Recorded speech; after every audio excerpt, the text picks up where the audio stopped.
Estamos na Semana da Pátria. Quero pregar nessa noite sobre santificação para a nação. Tenho pregado essas semanas passadas a respeito de santificação. Para isso vamos ler o Salmo 33, quando o salmista fala sobre a nação abençoada, o povo que Deus escolhe para ser sua herança. Salmo 33, de 1 a 12. Regozijai-vos no Senhor, vós justos, pois aos que são retos fica bem o louvor. Louvai ao Senhor com harpa, cantai-lhe louvores com saltério de 10 cordas. Cantai-lhe um cântico novo, tocai com habilidade e alegria, porque a palavra do Senhor é reta e todas as suas obras são fiéis. Ele ama a retidão e a justiça, a terra está cheia do amor do Senhor. Os céus foram feitos pela palavra do Senhor e todo o exército deles, pelo sopro da sua boca. Ele ajunta as águas do mar como num montão, faz dos abismos depósitos. Tema ao Senhor toda a terra, temam-no todos os moradores do mundo. Pois ele falou e tudo se fez, ele mandou e logo tudo apareceu. O Senhor frustra os planos das nações, anula os intuitos dos povos, o plano do Senhor permanece para sempre, os intuitos do seu coração por todas as gerações. Bem-aventurada é a nação cujo Deus é o Senhor, o povo que ele escolheu como sua herança. Santificação para a nação. Estava prestando atenção nos hinos que estávamos cantando ainda há pouco, que falam do amor de Deus. Como nosso Deus é maravilhoso. Ele nos ama, como cantamos, mesmo sem merecer. E Ele nos ama quando estamos fracos ou caídos. Ele não nos deixa de amar. Sem o seu amor, sem o seu perdão, cantamos que seria de mim. Esse último hino eu gosto muito dele, quando fala a expressão do título Só em Cristo. Só em Cristo posso confiar, é minha força, luz, canção, lugar seguro, nele achei rocha que não se abala. Que grande amor em Cristo há, profunda paz posso encontrar. É um hino de uma expressão muito verdadeira na vida do cristão. Como nós experimentamos isso? Ao cantar, relembramos que Ele é o nosso Consolador, Ele é o nosso tudo, e nele vamos permanecer, porque somente através de Cristo recebemos esse dom de amor, esse pleno perdão. Por isso o salmista está falando que feliz é o povo, feliz a nação, cujo Deus é o Senhor. Conhece Jesus Cristo através do seu sacrifício na cruz, o plano redentor que nunca falhou. O intuito do Senhor foi nos salvar através de Jesus lá na cruz. E ele obedeceu até a morte, diz Paulo, lá em Filipenses, morte de cruz.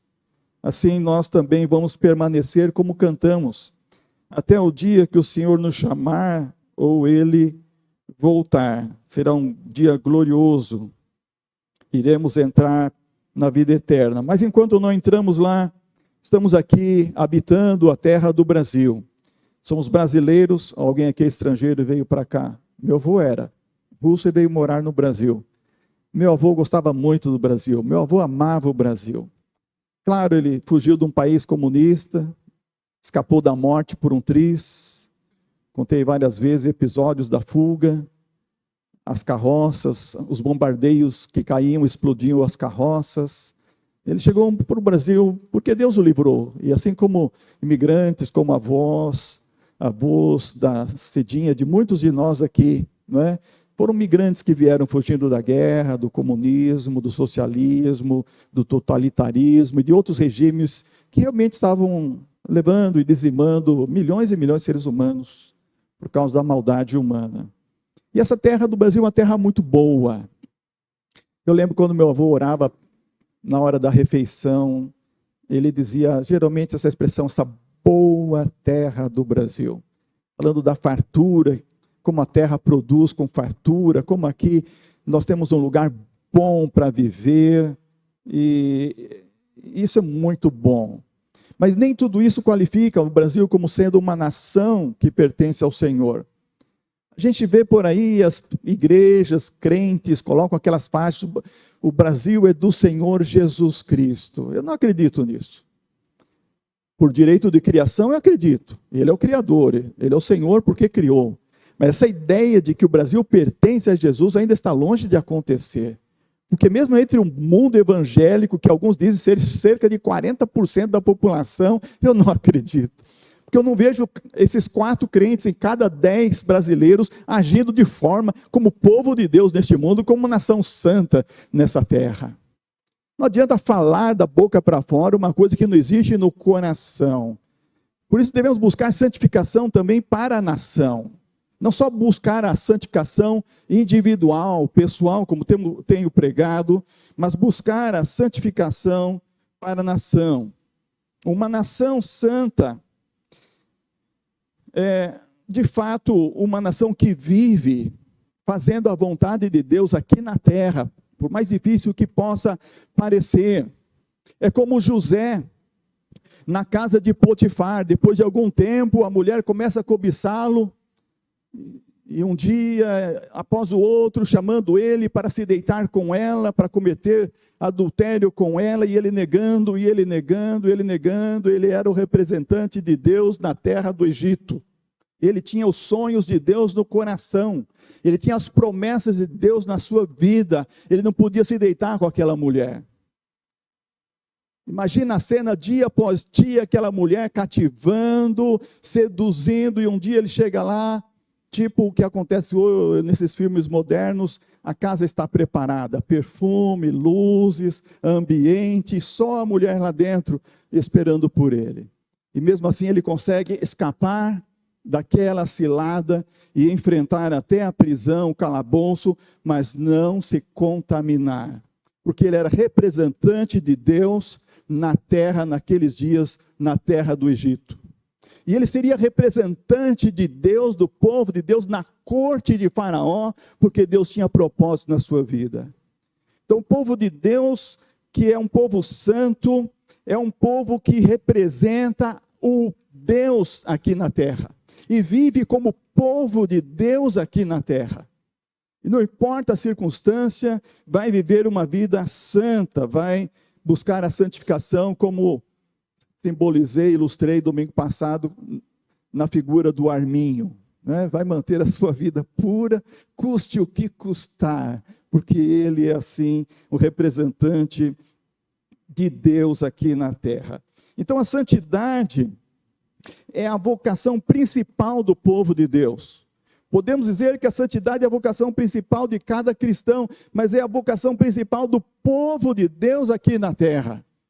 E Deus falou com o povo desde Moisés, na lição da escola dominical, estamos estudando isso nessa semana, que Deus disse: vocês serão meu povo, o povo santo, o povo representando Deus aqui na terra, o povo hebreu. Então todo aquele que um dia nasceu pela fé, mesmo no Velho Testamento como José, ou do Novo Testamento como Timóteo, Paulo fala que ele tinha fé, que aprendeu com a sua avó e com a sua mãe, e Paulo diz para ele, então permaneça nessa fé. Todo aquele que nasceu pela fé, ele é a criatura de Deus, agora viva neste mundo, para representar o seu reino aqui na terra. E todo nascido de novo, todo crente, tem um desejo santo, o desejo de santidade. Tem o desejo de pertencer ao povo do Senhor. Toda vez que alguém se converte, ele não se satisfaz apenas em agora ter a satisfação da salvação, mas ele quer pertencer ao povo de Deus, quer ser batizado numa igreja, quer dar sua profissão de fé, quer se congregar com o povo de Deus e adorar ao povo de Deus, cumprir o propósito aqui no mundo como uma nação cujo Deus é o Senhor. Em nosso pacto das igrejas batistas, eu até iria pedir para alguém ler, mas Vamos deixar, daqui uns dias vão ter batismo, se Deus quiser, nós vamos ler o pacto inteirinho.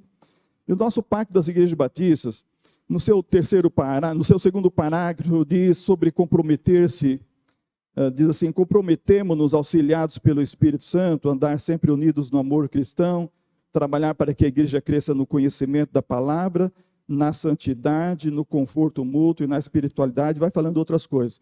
Então, a expressão na santidade está no nosso pacto, desde que nós fizemos o pacto, e pertencer a Jesus, e ser membro da igreja de Jesus, ser o povo de Deus, representar o povo de Deus aqui na face da terra.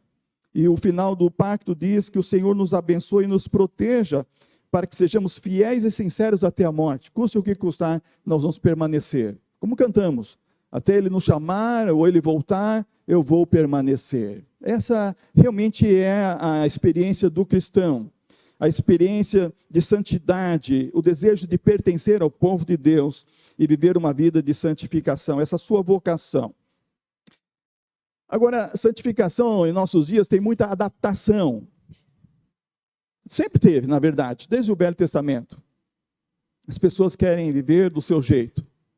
Mais do que o brasileiro, acho que não tem. Nós somos conhecidos no mundo como o povo do jeitinho, né?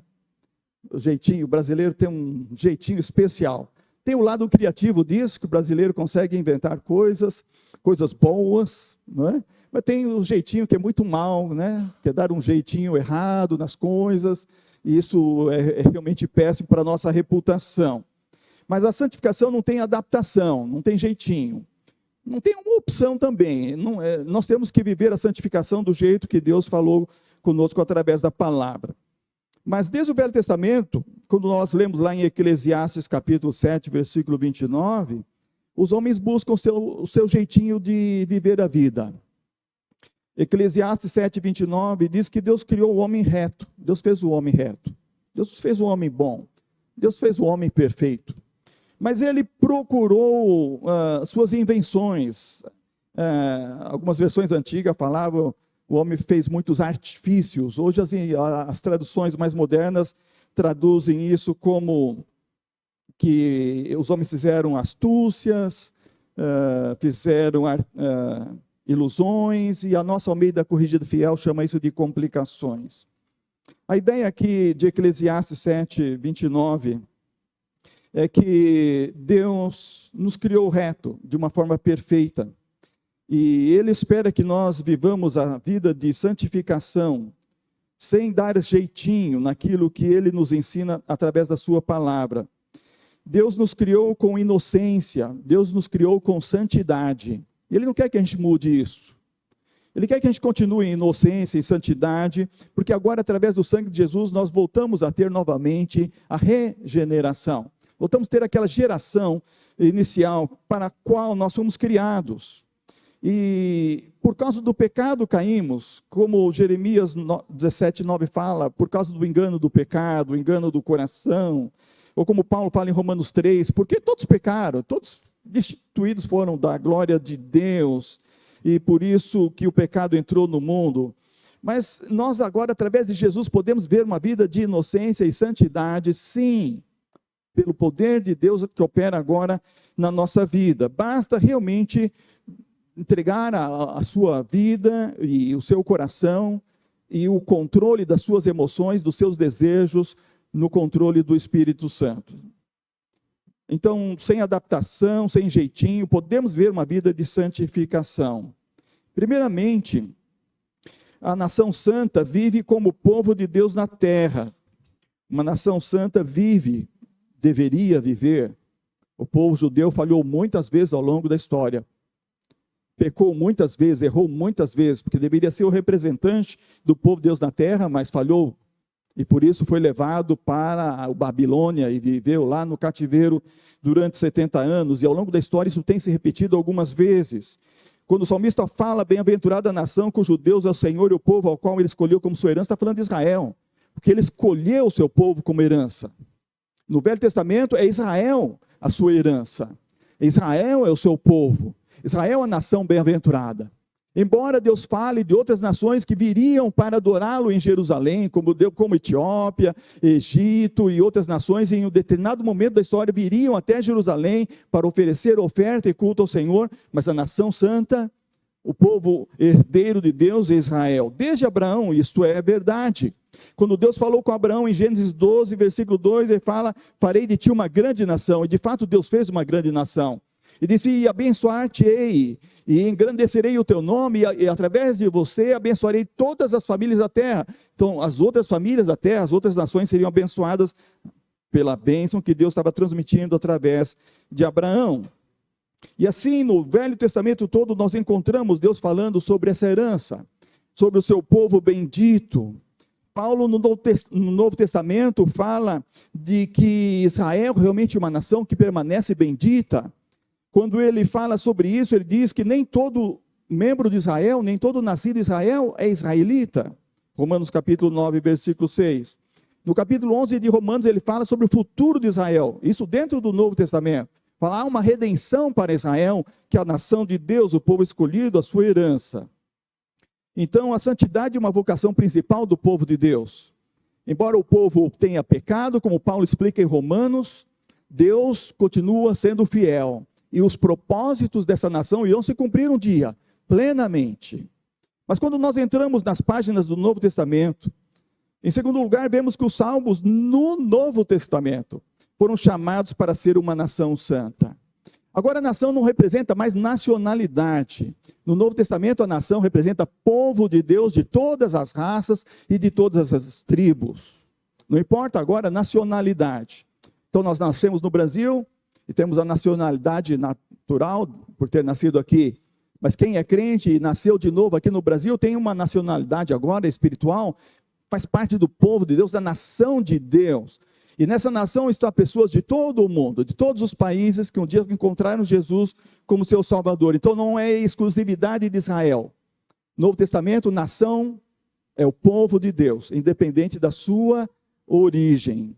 Apóstolo Pedro escreve sobre isso em 1 Pedro capítulo 2, versículo 9, quando diz: vós sois a geração eleita, o sacerdócio real, a nação santa. E ele escreveu para peregrinos, para cristãos de várias nações, e ele está falando para os crentes.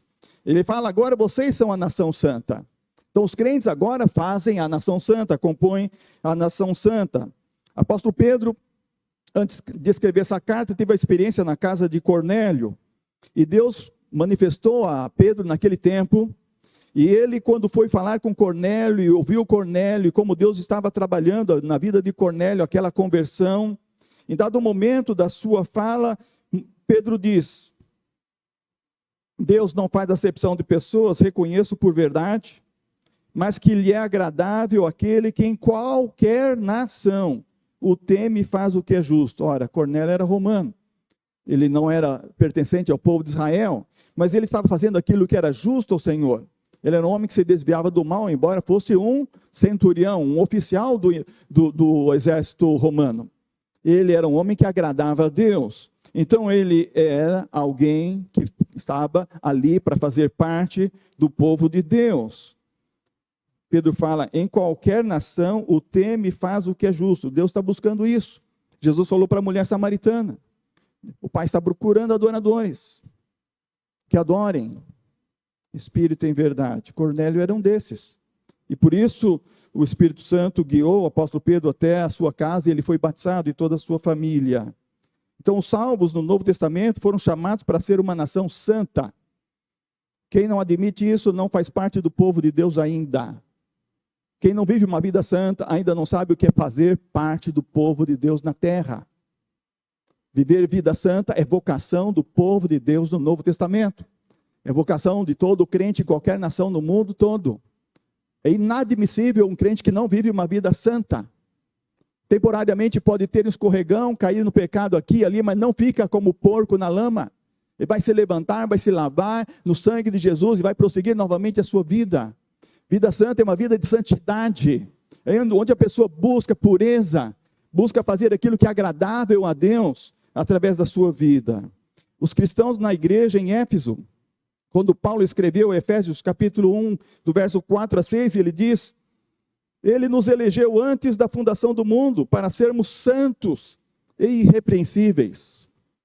Nos elegeu para sermos santos e irrepreensíveis. Deus não tem outro plano para mim e para você.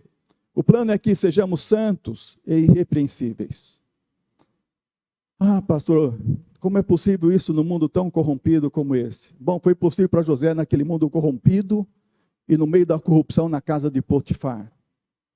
Foi possível para Ló, naquela cidade corrompida, naquela nação corrompida, de Sodoma e de Gomorra. Foi possível para ele ver uma vida santa, por isso ele foi salvo e a sua família, Ló, né? Foi salvo e a sua família, a sua esposa não, porque aquela esposa lá tinha um problema com a corrupção. Mas ele foi salvo, salvou suas filhas. O mesmo caso aconteceu com Jó, com Noé. Com Noé. Lembro, eu preguei esse dia sobre isso. Noé era o único na sua geração. Era o único. Estava vivendo uma vida santa.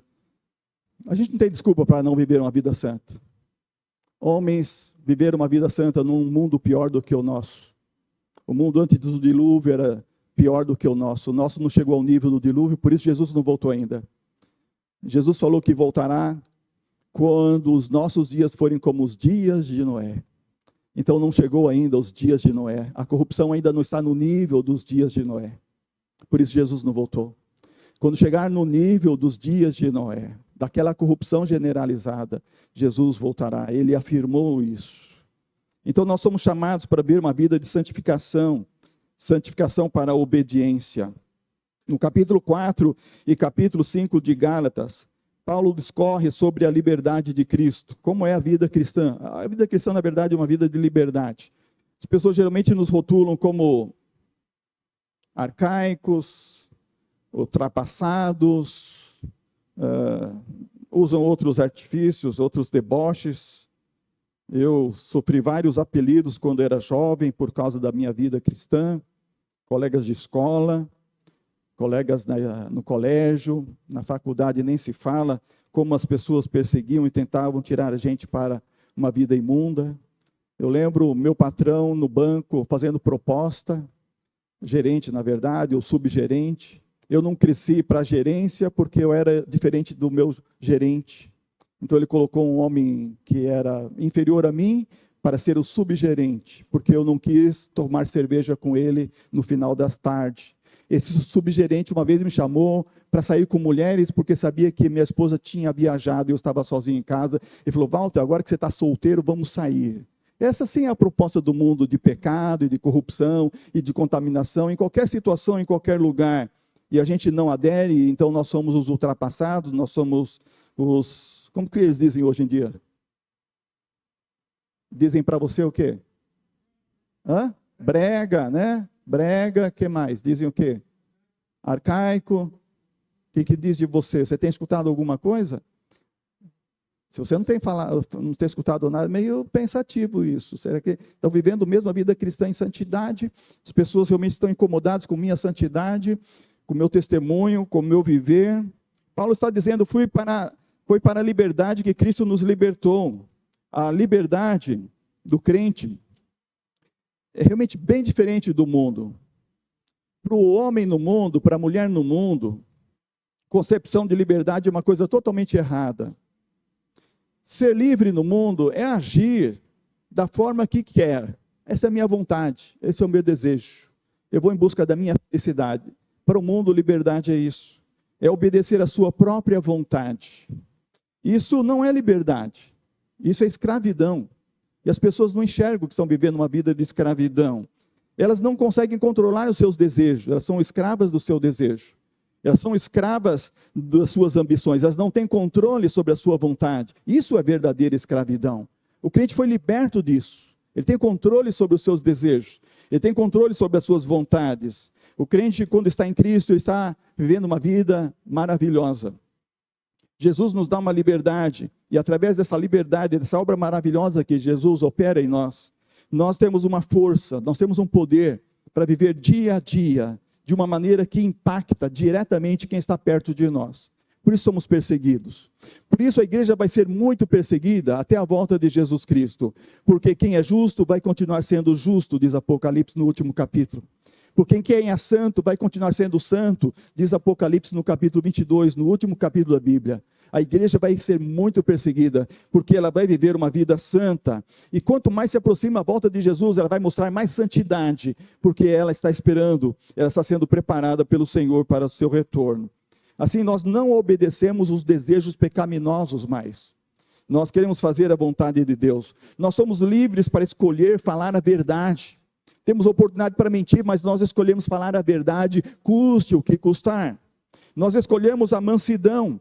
Quando as pessoas nos provocam, nós podemos nos irritar e podemos entrar numa briga, mas nós escolhemos a mansidão, manter o testemunho cristão. Nós escolhemos a honra. Quantas vezes somos desonrados neste mundo? Muitas vezes nos colocam em situações difíceis, em nossos compromissos, mas nós escolhemos honra e nós honramos por causa do nome de Jesus. Nós escolhemos obedecer a palavra de Deus, custe o que custar, mesmo que seja doloroso, porque nós estamos vivendo uma vida santa. Jesus nos enviou o Espírito Santo, nós temos esse Consolador conosco. O mundo não tem, o mundo tem o diabo. O diabo, o mundo, o pecado estão ao nosso redor nos tentando todas as vezes, tentando o tempo todo, lutando ferozmente para fazer com que nós cedamos. Como a mulher de Potifar lutava ferozmente para que José cedesse, mas o crente não cede, não satisfaz a sua vontade.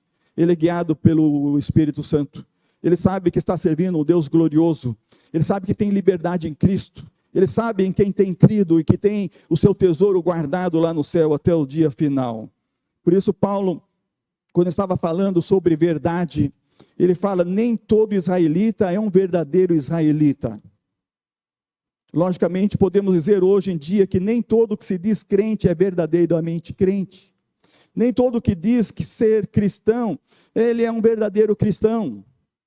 Ou discípulo, ou membro batista. Há muitos que se dizem batistas, mas não são verdadeiros batistas. Isso poder usar em vários segmentos. A verdade é uma só.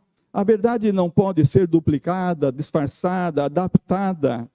A nação santa que Deus chamou no Velho Testamento de Israel, no Novo Testamento, o seu povo, o povo evangélico do mundo inteiro, é a mesma nação que habitará com Deus na eternidade. Quando lemos em Apocalipse capítulo 5, lemos no versículo 9, que eles cantavam um novo cântico dizendo, digno, tu és digno de tomar o livro e de abrir os seus selos, porque foste morto e com teu sangue compraste para Deus homens de toda a tribo, língua, povo e nação. Nós iremos habitar com ele na eternidade, porque somos o seu povo. E somente os que entraram de forma verdadeira a pertencer ao povo de Deus, habitará com Deus na eternidade. Você entrou da maneira verdadeira. Esse dia eu estava falando com uma senhora, checando se ela tinha certeza da salvação, e quando eu fiz uma pergunta mais específica, ela não sabia responder. Quando nós entramos pela porta certa, quando nós entramos da maneira certa, nós sabemos responder, porque nós iremos para o céu. Nós sabemos responder a pergunta, se Deus estivesse diante de você e perguntasse, por que eu deveria deixar você entrar no meu céu? Você daria a resposta certa, porque você tem a experiência da salvação. Em Mateus capítulo 7, Jesus diz, entrai pela porta estreita, porque larga é a porta, espaçoso o caminho que conduz à perdição, e são muitos que entram por ela, pois a porta é estreita, o caminho que conduz à vida apertado, e são poucos os que a encontram. Há uma maneira certa e verdadeira de entrar, e essa é a porta estreita, o caminho apertado, e nós sabemos que a porta é? Quem? Quem? Jesus é a porta. Ela é uma porta estreita.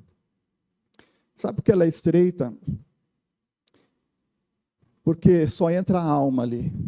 Nenhum pecado entra junto com a alma. Só uma alma que é lavada pelo sangue de Jesus, redimida pelo sangue de Jesus, entra. Nenhum pecado pode entrar por aquela porta. Qualquer pecado é largo para entrar naquela porta. Quando Jesus diz, eu sou a porta, que entrar por mim, salvar-se-á, está falando, eu sou a verdade, a vida. Quem vem a mim, de maneira alguma lançarei fora. Há muitos falsos neste mundo. Por isso, nesse mesmo capítulo 7 de Mateus, Jesus fala, cuidado com os falsos. Nem todo que diz Senhor, Senhor entrará no reino dos céus. Há muita gente em nosso Brasil que se diz crente, se diz evangélica, se diz cristão, se diz discípulo de Jesus, se diz batista, se diz assembleia. A gente quer dizer com isso que é crente. Há muita gente que naquele dia vai ouvir essa palavra de Jesus, apartai-vos de mim, vós que praticais a iniquidade, não vos conheço. Jesus conhece cada um. Jesus conhece cada um. Sem santidade ninguém verá a Deus, diz a palavra de Deus em Hebreus. Sem a santificação ninguém verá a face de Deus. Por isso a santificação para a nação é uma coisa importante. Nós precisamos trabalhar para a santificação da nossa nação. Eu estou trabalhando nesse sentido pela oração, pela pregação, pelo discipulado, pelo ensino, pelo aconselhamento. Você está trabalhando pelo seu testemunho, pela sua oração, pela sua intercessão. Quando alguém fala com você, você dá uma palavra, você leva o seu testemunho. Quando você chama alguém para uma oração, quando você ora, você está trabalhando para a santificação da nossa nação. É meio que uma utopia pensar, bem, mas o Brasil nunca será de Jesus totalmente. Eu creio que não. Jesus falou, mesmo aqui no capítulo 7 de Mateus, nós são poucos os que entram. Em qualquer nação do mundo isso acontece. São poucos que entram pela porta. É uma utopia pensar que todo mundo vai entrar pela porta. Não vai. A maior parte das pessoas querem viver o seu próprio desejo. Viver uma vida de santificação, talvez, mas adaptada ao seu jeito. Eu conheço tantos cristãos que já disseram isso para mim. Eu sou um cristão do meu jeito. Não existe. Não tem jeito. Ou é cristão ou não é. Ou é Arminho ou não é. Ou é um José na vida ou não é. Ou é alguém convertido no Novo Testamento, na história cristã ou não é. Não tem jeitinho que dá situação a isso, a uma mudança, a uma condição aceitável. A única condição aceitável é ter o sangue de Jesus cobrindo os pecados, perdoando os pecados, dando a nova vida. Em Mateus 22, eu quero chegar ao encerramento já, quando Jesus fala sobre a festa de casamento, que representa o céu, capítulo 22 de Mateus, a partir do verso 1, em dado momento, depois de toda aquela preparação do casamento, e os convidados disseram, eu não posso ir, eu tenho que tratar dos meus negócios, outro, eu tenho que ver um campo, e deram as suas desculpas, porque tinham que cumprir os seus desejos, sua vontade neste mundo. Então, o rei manda chamar as pessoas das ruas, e as pessoas que fossem encontradas pelo caminho, e muita gente entrou. E aquilo representa os que ouviram o evangelho no mundo inteiro, e que ouviram o convite de Jesus e aceitaram o convite de Jesus, e entraram para a festa de casamento. Mas no verso 12, na palavra de Jesus, há uma coisa importante que é destacada. Quando o rei entra para ver os convidados, ele disse que viu um homem que não se vestia de trajes nupciais. E perguntou para aquele homem, amigo, como entraste aqui sem trajes nupciais? Os trajes nupciais, as vestes nupciais, simbolizam a justificação pelo sangue de Jesus. Quando Cristo reveste uma pessoa de justiça pelo seu sacrifício lá na cruz, quando essa pessoa recebe o dom da salvação, recebe o perdão dos seus pecados, e Romanos 13:13 fala isso, nós somos revestidos do Senhor Jesus, temos a veste espiritual, nós temos uma veste, como diz Apocalipse 19:8, que é o linho fino, que representa a justiça dos santos. Isso é a obra espiritual de Jesus na nossa vida. Então aquele homem foi expulso da festa, porque ele não estava com vestes apropriadas. Ele não estava do modo aceitável ali. Ele era, como se diz hoje em dia, alguém entra numa festa, penetra, né? Intruso. Ele não era um salvo, estava lá. Interessante isso. Estava lá, mas não era. E ele é expulso de lá e ele é jogado nas trevas exteriores. Não tem jeitinho para entrar no céu. Se a pessoa conseguir dar um jeitinho de aparecer lá, Deus vai tirar, seu lugar não é aqui, seu lugar é lá. E é lançado lá. Porque somente um jeito para entrar no céu, ter a sua vida lavada pelo dom gratuito da salvação de Jesus Cristo. Ter as vestimentas espirituais, que são obras de justiça de Jesus lá na cruz, e que opera em nossa vida, uma obra de redenção tão fina, comparada ao linho fino, assim os santos são vistos em Apocalipse no céu. Desde José, lá no Egito, passando por Timóteo, no Novo Testamento, e por cada cristão ao longo da história. Nós somos aqueles que Deus tem preparado para ser nação santa, povo adquirido para pertencer ao seu reino eterno. Por isso, oremos pela nossa nação. Há pessoas que ainda não se converteram aqui no Brasil. Entramos na campanha de missões nacionais essa semana. A solução é Jesus Cristo. E sabemos que somente Jesus Cristo. Não há outra solução. E que o nosso povo possa se arrepender dos seus pecados. Com muito pesar, eu lembro, o ano passado, eu até participava ali no quartel, daqueles encontros dos patriotas. E eu ia lá, sinceramente, irmãos, orar pelo Brasil. Clamar misericórdia pelo Brasil.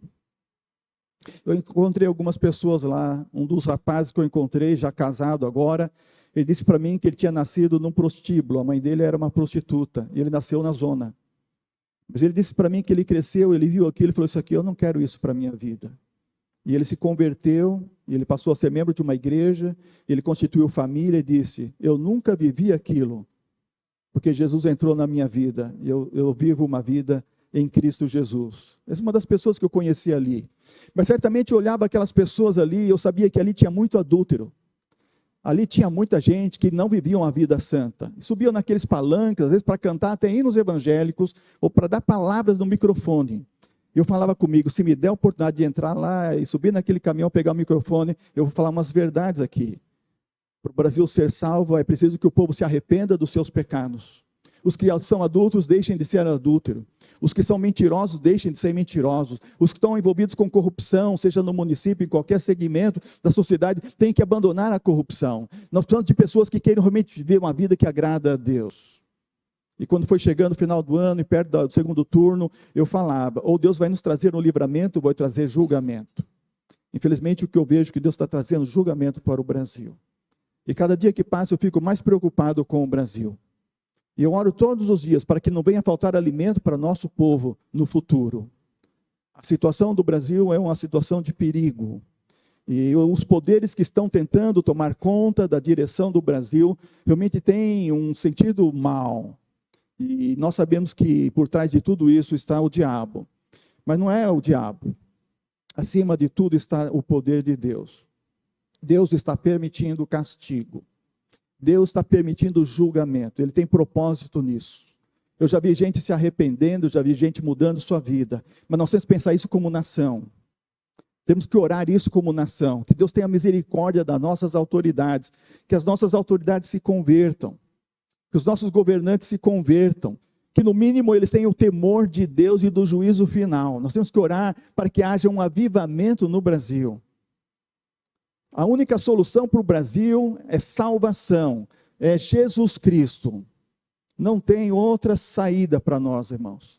Não é economia, não é partido político, não é um plano mirabuloso que venha a surgir de um grupo iluminado. Nós precisamos de Jesus Cristo. E que os homens se arrependam, e que as mulheres se arrependam, e que os jovens se arrependam. Eu já fui jovem, eu me arrependi. E os adolescentes se arrependam e queiram viver uma vida santa. E as nossas crianças tenham bons modelos para viver uma vida santa. Nós precisamos de santidade, irmãos. Nós precisamos de uma nação santa. Senão iremos sofrer e sabemos que o final da história é exatamente perseguição para a igreja. Não tem como fugir disso, mas nós podemos adiar isso com oração, eu creio. Deus trouxe avivamento para a Europa num tempo muito ruim da Europa. Deus trouxe avivamento para os Estados Unidos num tempo muito corrompido. E foi salva aquela grande nação naquele tempo do grande avivamento, Jonathan Edwards e aqueles grandes avivalistas. E houve uma nova história para os Estados Unidos. Eu creio que pode haver uma nova história para o Brasil. Mas depende de cada um de nós dobrar os nossos joelhos e orarmos incessantemente pelo Brasil. Orar pelas igrejas, para que os crentes que se dizem crentes sejam crentes de verdade. Para que os salvos realmente sejam vivendo uma vida de santidade. Porque se nós temos isso tudo de crentes no Brasil, 3 ou 4 crentes em cada 10 brasileiros, nós podemos mudar o Brasil de um mês para o outro, de um ano para o outro, pelo testemunho cristão, pela influência cristã, pela oração. Deus falou para Abraão, se tivesse 10 apenas lá, ele não destruiria Sodoma. Se tivesse somente 10 justos só ele não destruiria. Mas não tinham nem 10 lá, no tempo de Ló. Então nós temos que orar e pedir a Deus misericórdia. E Deus pode salvar a nossa nação.